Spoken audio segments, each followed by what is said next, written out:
Je vais commencer par la fin de ce type d'intervention, par les remerciements.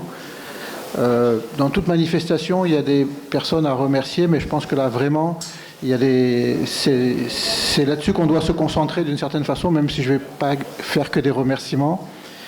En premier lieu, à l'université Gaston Berger, à son recteur, à son rectorat, à ses étudiants, à ses personnels qu'on a mobilisés sur plusieurs sites, et c'est pas fini, puisque demain matin, il y a une autre séance sur un autre site.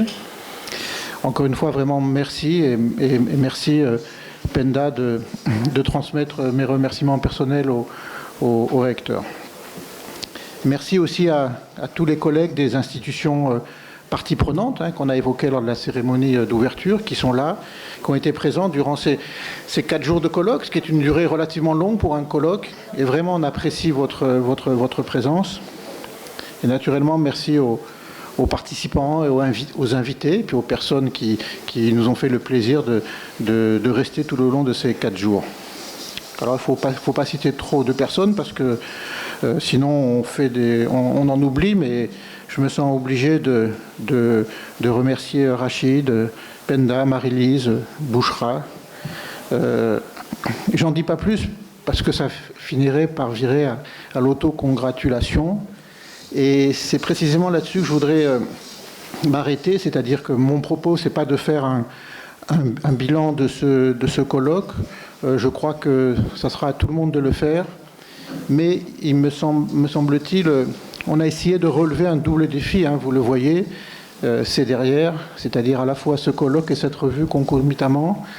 Un premier colloque pour un programme important qui nous tient à cœur, une première revue, et je reviendrai sur les défis à la fin de mon propos.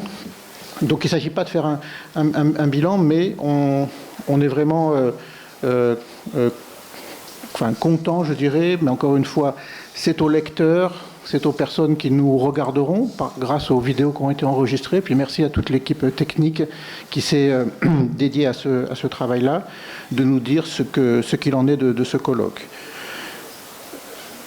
Alors, je voudrais dire quelques mots pas revenir sur ce que j'appelle la ligne, mais c'est pas la ligne du parti, ça c'est entre Penda et moi qu'on dit ça. La ligne de ce programme. De ce programme, c'est encore une fois penser l'Afrique dans la mondialisation. Et pour ça, je vais citer les auteurs. Au premier rang desquels ma voisine de gauche, qui l'a dit, je pense, sans forcément penser au programme Global Africa. C'était à propos d'autre chose tout à l'heure. Comment penser la transition pour qu'elle ne soit pas fermeture? Alors, on pourrait l'appliquer à plein de situations, mais je crois que ça s'applique particulièrement bien à ce colloque, où il y a eu des débats sur le panafricanisme, sur la décolonisation, sur le féminisme, mais dans une perspective, en tout cas c'est celle que l'on veut promouvoir à Global Africa, et on peut parfaitement entendre qu'il y ait d'autres sons, qu'il y ait d'autres voix, IES ou X, mais on pense que ces grandes thématiques qui sont au cœur des débats internationaux, en Afrique mais pas uniquement, permettent de penser autre chose, penser l'altérité, penser des trajectoires globales, et ne soit pas un enfermement, une fermeture, comme tu le disais, Penda. Mais peut-être que je dévie le sens de ta formule, mais elle me plaisait bien, donc je la cite. Bon. Ensuite, toujours pour reprendre des mots qui ont été dits, que je me permets de faire mien, je pense à ce qu'a dit Mamadou Diouf tout à l'heure en disant quelque chose qui peut sembler extrêmement banal, mais qu'il ne faut jamais perdre de vue, c'est-à-dire faire l'état des lieux. Faire l'état des lieux, et je pense que c'est ce qui doit guider notre démarche à Global Africa, parce qu'on est d'abord et avant tout des chercheurs, des scientifiques, qui pouvons avoir une ambition politique, elle est parfaitement noble, et on n'est pas obligé d'avoir tous la même ambition militante ou politique d'ailleurs, mais par contre, on a un socle commun qui est la production de données robustes, vérifiables, grâce à des enquêtes de terrain et donc un empirisme fort. Je crois que nos discours seront d'autant plus entendus de l'extérieur, dans leur dimension politique ou stratégique, qu'ils seront fondés sur des éléments de preuve. Ça a été dit par Kessi et Como Soigné, donc avoir les preuves, avoir les données. Je crois que ces rappels étaient vraiment importants et opportuns pour notre programme, parce qu'on pense qu'il est vraiment important de fonder tout ce que l'on dit, encore une fois, sur des données éprouvées. Et donc, cette ligne, entre guillemets, je pense qu'elle sera d'autant plus assumée, elle sera d'autant plus inclusive que, précisément, elle sera relativement précise dans ces attendus que j'ai essayé de rappeler. Et c'est à cette condition que le programme Global Africa, au premier rang duquel la revue jouera son rôle de ce que pour moi il devrait être, et il sera, j'espère, une plateforme intellectuelle.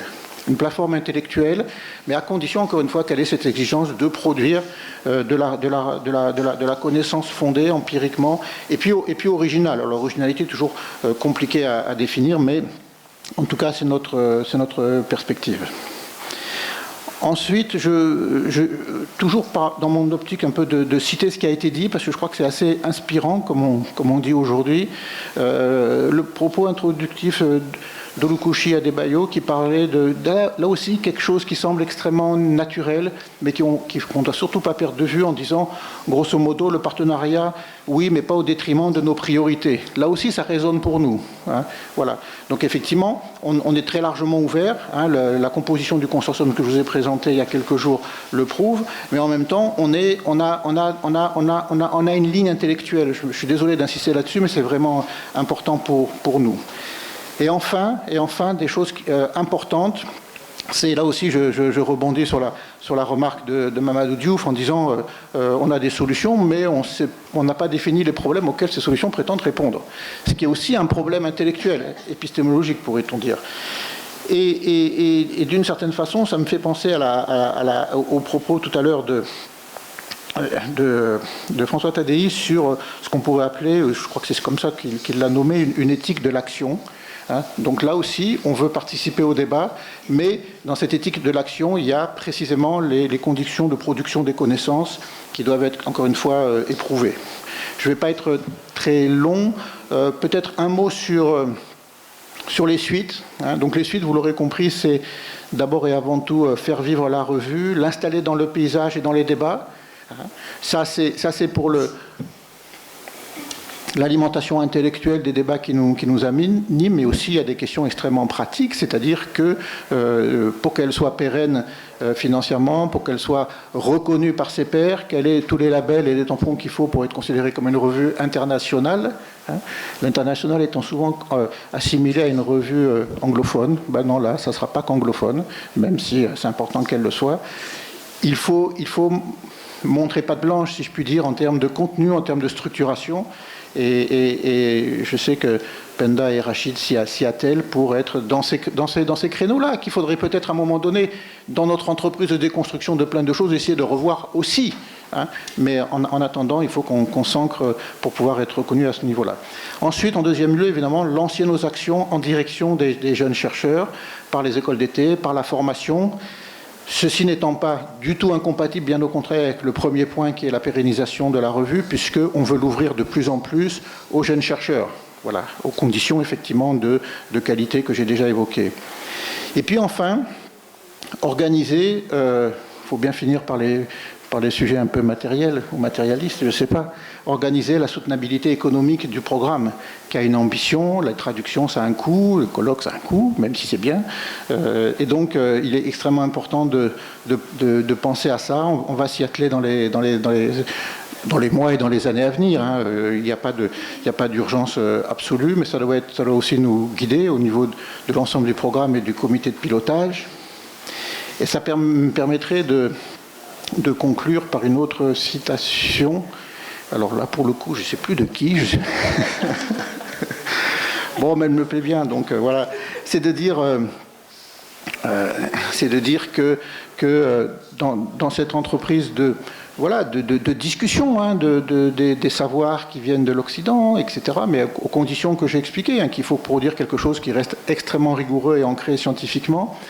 Il y a la question dans la table ronde sur le financement de la recherche qui a été dite peut-être par Marito Onian, qui est qu'il faut, ou Ebré Massal, voilà, qu'il faut quand même à un moment donné se poser la question de pourquoi l'Afrique ne finance pas la recherche africaine, ou pas suffisamment. Je crois qu'à un moment donné, il faut se le dire, alors que les ressources sont là. C'est pas moi le spécialiste. Les ressources sont là. Il y a eu la question, pour ne pas dire la mise en cause des États, hein, mais ça, c'est une question universelle, mais aussi des entrepreneurs, des philanthropes. Voilà, ça a été dit. Je crois que c'est extrêmement important pour qu'on ait une cohérence globale, hein, totale, jusqu'à y compris ces questions financières qui sont sensibles et qui seraient naïves de vouloir mettre sous le tapis, passons-moi l'expression. Voilà, donc encore une fois, vraiment, merci à toutes et à tous. J'ai rarement vu des conclusions avec plus de monde qu'au départ, presque. Ah non, mais c'est la taille de la salle qui a été réduite. Bon, voilà, merci. On est très heureux d'avoir pu partager ce moment, mais ce n'est qu'un commencement.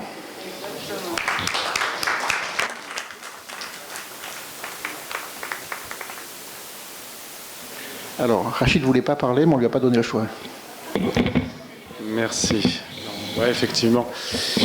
C'était pas prévu, mais c'est pas grave. Donc, je rappelle simplement ma qualité de coordonnateur du programme Global Africa. Il me revient évidemment de remercier les différents partenaires, sans les nommer, Laurent l'a fait, mais également l'équipe Global Africa, qui pendant des mois, tous les jours, s'est mis au pied de guerre pour pouvoir organiser et ce colloque, et plus particulièrement faire paraître ce numéro, cette revue avec l'ambition énorme qu'elle a, le challenge qui consiste de relever sur la durée. Et on a eu le pari un peu fou de mettre la barre assez élevée dès le départ en termes d'exigence, déjà d'être plurilingue, enfin vous avez vu ce qu'on veut faire. Pour beaucoup, on nous attend au tournant, parce que l'enjeu, ça va être de véritablement pérenniser le dispositif, qui ne consiste pas en une seule et unique revue, c'est aussi à travers Global Africa de démontrer comment est-ce que la production scientifique, quand elle est publiée, elle peut être utile et investie directement dans les transformations de nos sociétés, dans nos urgences. Donc c'est véritablement un enjeu qui est triple, avec une triple temporalité en fait, qui est concomitante, qui est simultanée. C'est à la fois la question du passé et des mémoires, de la recherche en Afrique, c'est ne pas non plus être en rupture avec une forme d'ingratitude à l'égard des travaux de recherche de qualité qui ont été produits pendant des décennies sur le continent et qui doivent être transmis aussi. Et il y a cet enjeu justement avec la jeunesse et les jeunes chercheurs de faire cette tête de pont, ce passage en fait, cette prise en charge de ces mémoires et de ces héritages à divers registres, et tous les savoirs d'ailleurs, pas que les savoirs académiques, on est véritablement aussi sur l'enjeu et le défi, le challenge des savoirs extra-académiques, comment les valoriser, les institutionnaliser et les promouvoir de façon à les implémenter en fait tout simplement dans les urgences de nos sociétés. C'est la deuxième temporalité, celle du présent en fait, celle de savoir aussi prendre en charge nos enjeux contemporains et les défis que le continent a à relever dans des urgences qui sont immédiates, qui sont parfois extrêmement difficiles, violentes et qui sont aussi disruptives et qui bougent en permanence. Vous suivez l'actualité et notre continent est à lui-même un énorme. Enfin bref, donc il y a ce présent-là et puis enfin l'enjeu des futurs, l'enjeu des lendemains et donc quelle société, quelle Afrique de demain. Et il y a un tas de questions aussi qu'on essaye de prendre en charge dans ces débats intellectuels et de faire en sorte que la recherche africaine puisse aussi anticiper les transformations qui sont en cours et que nous subissons plus un certain nombre des évolutions que connaît le monde. Donc cette triple temporalité, c'est un challenge énorme pour penser le continent et ses enjeux. Et on ne le fait pas seul, on le fait en Afrique, par l'Afrique, pour l'Afrique, mais avec le monde. Et ça aussi, cet ancrage à l'échelle internationale, à l'échelle mondiale, en fait, est incarné certes par les partenaires qui nous accompagnent, mais aussi par tous les intellectuels et le dialogue que l'on veut avoir avec le monde. Mais ça, Penda y reviendra certainement de manière plus précise que moi. Mais voilà, donc ce sont juste sur ces quelques mots pour, encore une fois, remercier évidemment tous les participants, tous ceux qui ont accepté cette invitation. Et on n'a eu aucune absence, Marie-Lise le confirmera, puisque tous ceux qui n'ont même pas pu venir ont quand même voulu participer à distance. Donc c'est dire aussi que sur les 278 candidatures, toutes celles qu'on a retenues ont confirmé leur participation avec beaucoup d'enthousiasme. On s'excuse, bon ça c'est peut-être au nom de l'UGB, mais des premiers couacs techniques du départ et du démarrage, mais qui marquent aussi de manière assez...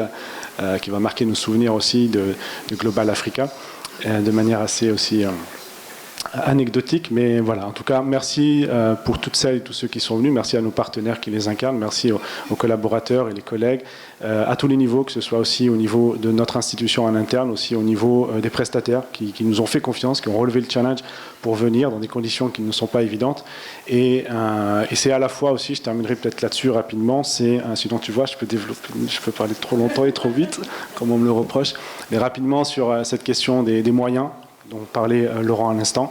Évidemment, on a conscience du coût et du coût, mais pas que du coût financier, c'est aussi du coût humain, du coût des ressources matérielles et humaines dont on aura besoin, des experts, etc.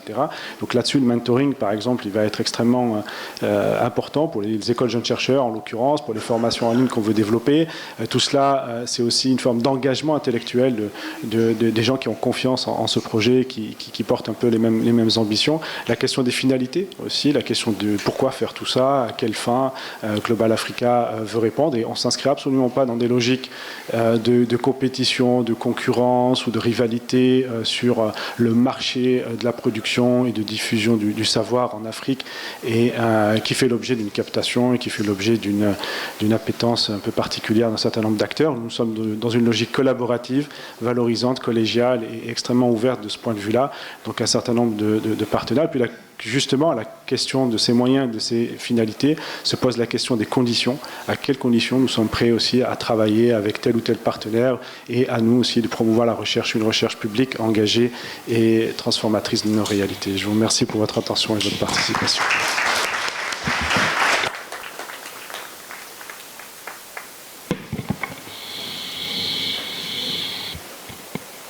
Merci beaucoup Laurent, merci Rachid.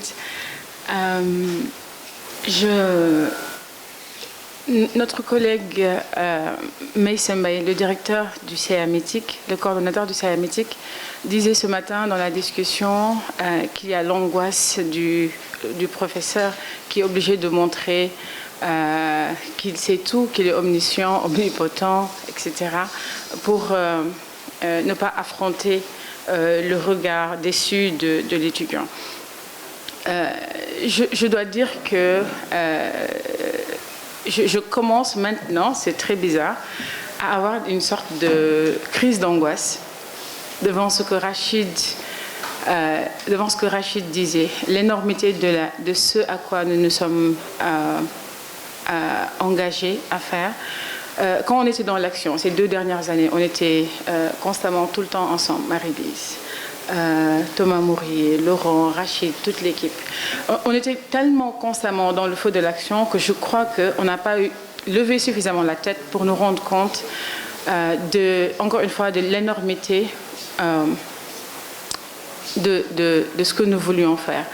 Mais maintenant que la pression du premier numéro, la pression du colloque est passée, et je crois que nous attend en fait une tâche encore plus difficile, plus lourde, celle de maintenir, voire de rehausser toujours la qualité de la revue, mais aussi vraiment de mettre en place un écosystème autour de la revue, autour de la formation, autour de l'intégration, l'inclusion des jeunes chercheurs, autour de tous les autres programmes, les écoles jeunes chercheurs et de toutes les belles choses que nous voudrions faire. C'est absolument impossible pour le LASPAD, c'est absolument impossible pour l'UGB d'y arriver tout seul. C'est même impossible pour le consortium. Et je profite de cette cérémonie de clôture pour un appel à ce en quoi nous croyons fondamentalement au LASPAD, ce en quoi je crois profondément et qui a donné ce résultat-là, c'est-à-dire la collaboration. Ce que David Mills, on a eu une très belle discussion, ce qu'il appelait la gift economy. Une collaboration et un partenariat dans lequel nous renforçons mutuellement, nous nous soutenons mutuellement, nous nous relevons mutuellement, nous nous montrons nos erreurs et nous nous donnons des pistes de solutions. C'est vraiment l'appel que je veux faire à chaque organisation qui est ici et surtout à chaque chercheur, à chaque décideur, à chaque collègue, à chaque étudiant qui est ici. Ce projet est impossible à tenir, honnêtement. On a absolument besoin de soutien, on a besoin je ne veux vraiment pas être émotive là, sérieusement, mais c'est important que vous soyez partie de ce, comment on appelle ça, de cette aventure, de ce voyage que nous voulons beau, nous le voulons convivial, nous voulons que ça prenne. Parce que Global Africa, c'est pas un, je suis désolée, hein, mais c'est pas un programme de recherche qui commence et qui se termine. C'est vraiment pas ça. C'est notre vision de l'université, de ce qu'elle doit apporter à sa communauté. C'est notre vision de la relation entre le Nord et le Sud, de Laurent, de moi, de Marie-Lise, que j'ai découvert dans ce projet, que j'adore. Et Armel a trouvé le bon mot. Armel, c'est notre editorial manager.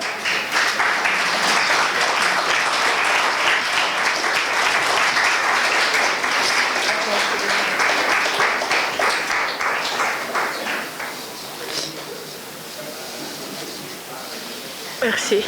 Je suis désolée, je crois que c'est la fatigue aussi qui joue un peu.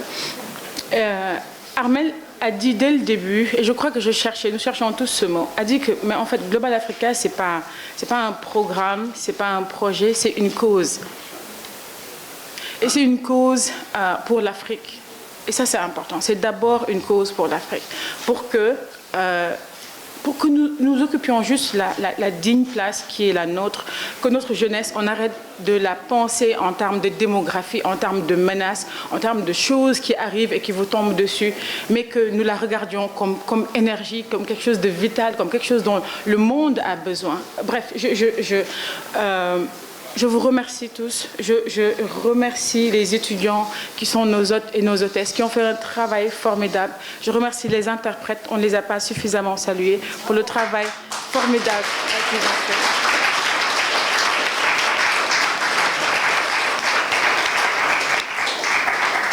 Je remercie notre maîtresse du temps. Au début, 2 jours avant, je lui ai dit, si tu arrives à tenir le temps, je t'emmène à Bali en week-end. On va tous se cotiser pour l'emmener, parce que je ne pourrais jamais lui payer ça. Mais elle l'a fait. Elle l'a fait. Et vraiment, notre éditorial, nous l'avons appelé « Liberté, vérité et courage ». La liberté de penser, comme on l'a fait aujourd'hui avec Suzanne et notre collègue qui était là, de penser cette complexité, qu'il n'y a pas de solution, que devant une chose, mais c'est quoi en fait la vérité? Est-ce qu'elle était du côté de Suzanne qui voulait protéger ou du côté de l'anthropologue? Voilà, c'est entre les deux, et c'est là que la science de la durabilité et l'inclusivité va se jouer de manière très claire pour nous. La liberté de penser toutes les questions, cette difficulté à saisir c'est quoi une vérité scientifique, sa fluidité, mais l'importance de la pensée et de penser les questions éthiques et surtout le courage. Je pense que voilà, ce sont des mots qui sont importants.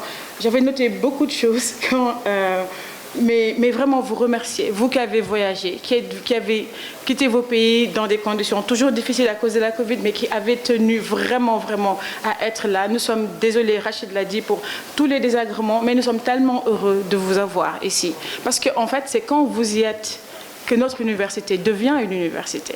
C'est vous qui la rendez université en emmenant toute cette richesse et toute cette diversité. Merci infiniment. Je voudrais n'avoir oublié personne.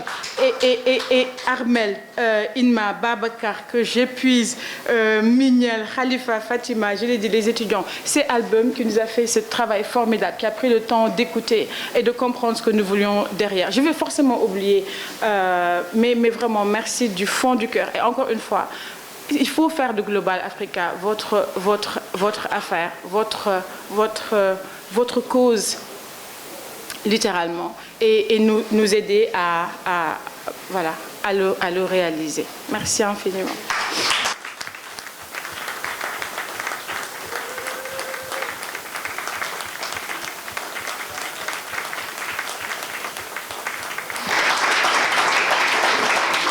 Bravo.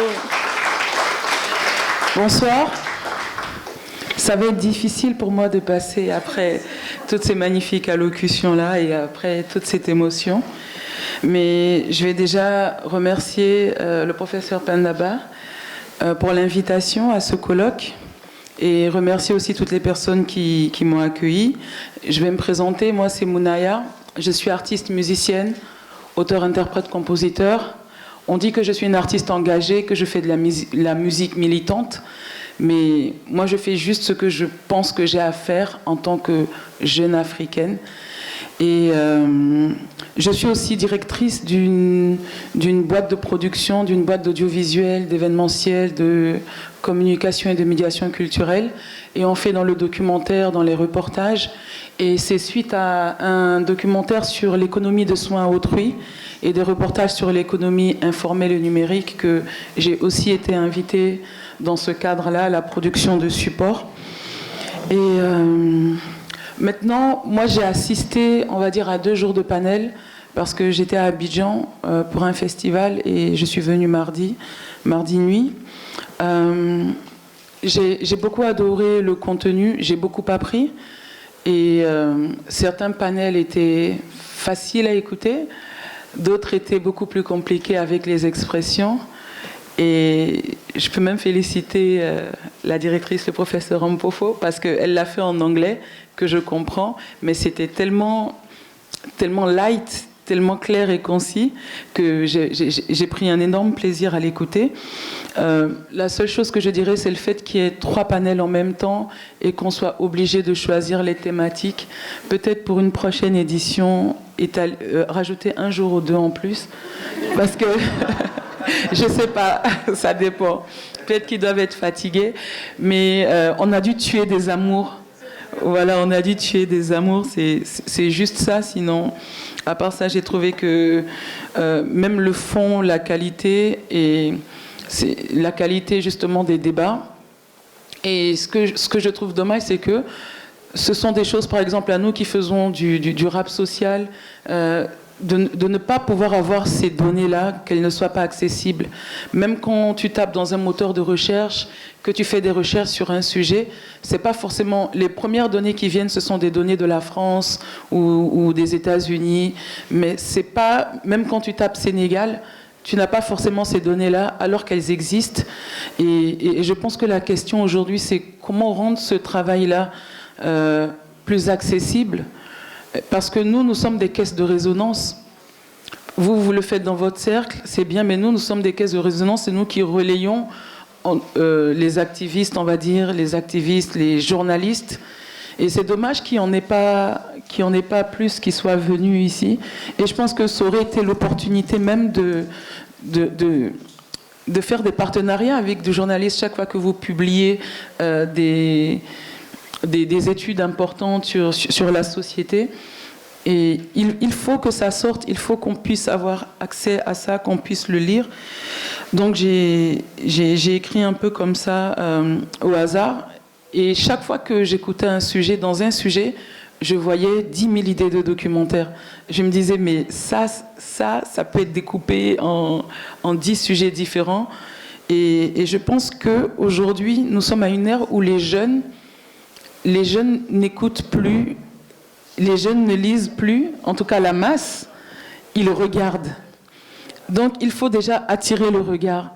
Et je pense que ce défi-là, c'est un défi que je pense que vous devez pouvoir relever, parce que je vois qu'il y a plein de caméras ici. Et donc ça veut dire que vous avez une section audiovisuelle. Et ça peut même être des petites capsules. Et vu qu'il y a beaucoup d'études qui sont faites où la population est impliquée, c'est que cette population-là puisse se voir aussi en train de traiter des choses qui la concernent. Et voilà, donc c'est vraiment comment distiller ça plus facilement à la masse. Je pense qu'il y a des supports très faciles, il y a du visuel qu'on peut utiliser pour ça.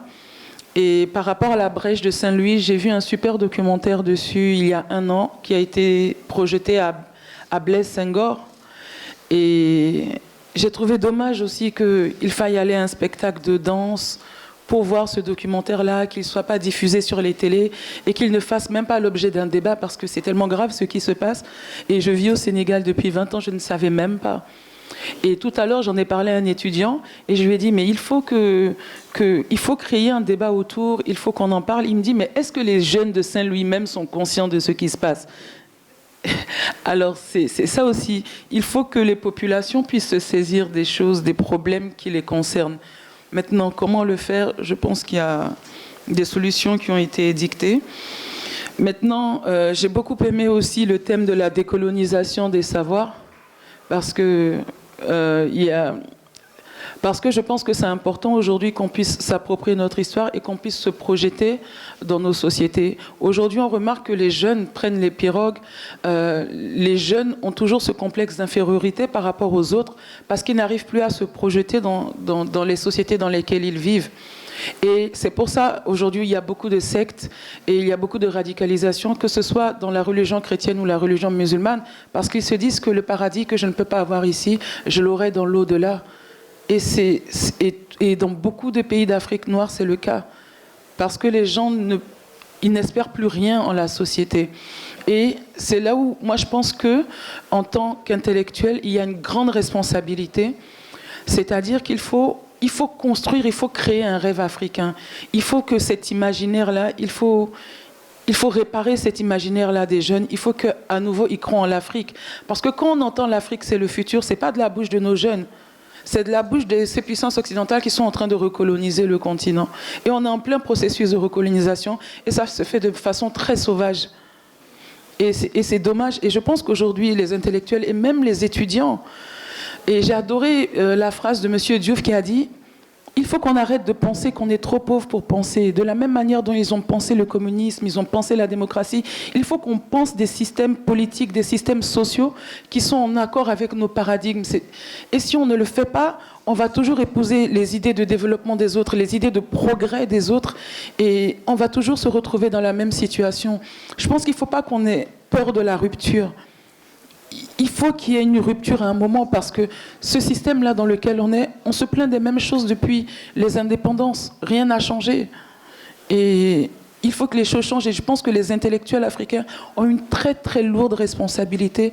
C'est vraiment créer ou reconstruire cet imaginaire collectif dans lequel tout le monde peut se projeter à nouveau, tout le monde peut se définir. Bon, c'est pas comme si je vous donnais des leçons, hein.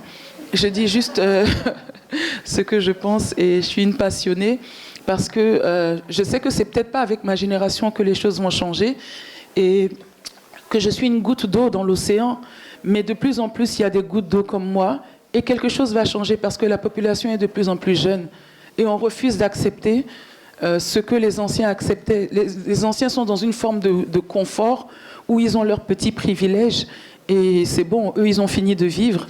Donc, ils ont leur petite pension, la vie est belle. Mais là, on a des 15-25 ans qui ont envie de vivre et qui veulent vivre parce qu'aujourd'hui, ils se demandent...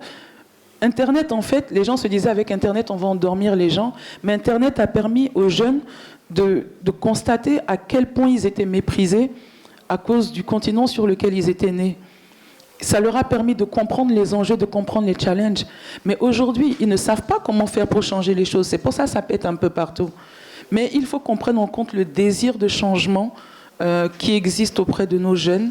Et si on n'anticipe pas rapidement, je pense que il y aura vraiment des incidents un peu partout. Parce que là, je ne pense pas qu'on peut arrêter ce qui va se passer.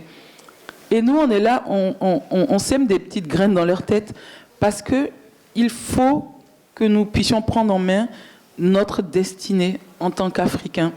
Et donc, merci beaucoup, merci pour toutes les informations. Je vais retourner sur Dakar Ragayardi et je vais retourner convaincu que souvent on se dit non, les intellectuels ils sont dans leur truc, eux ils s'en foutent, ils sont dans leur truc, mais les panels, les conférences auxquelles j'ai assisté ont complètement changé mon point de vue, parce que de l'autre côté c'est ce qu'on se dit, parce que c'est nous qui allons au front, c'est nous qu'on arrête, c'est nous qu'on interdit, c'est nous qu'on censure, et voilà, donc vraiment merci pour tout et merci de m'avoir écouté.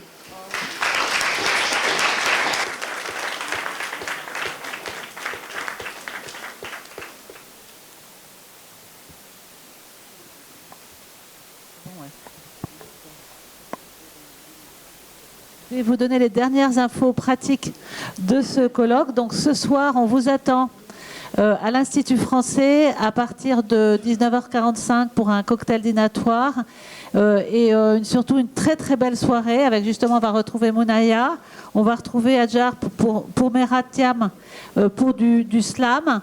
On va retrouver Marcia Higelin pour un concert et ça va finir par Zen Garden, une installation numérique. Donc voilà, venez tous pour qu'on se retrouve une dernière fois et surtout demain à 10h à la salle des actes. Pour ceux qui connaissent le campus, c'est pas très loin du rectorat. Moi je connais, enfin voilà, c'est ça. Pas très loin du rectorat, voilà, pour une conversation avec François Tadei et Marielle Abolo pour poursuivre des échanges de ce matin sur l'avenir de l'université, c'est sur quelle université pour l'Afrique de demain. Voilà, je vous remercie à tous de votre présence et à très bientôt. À ce soir et à demain.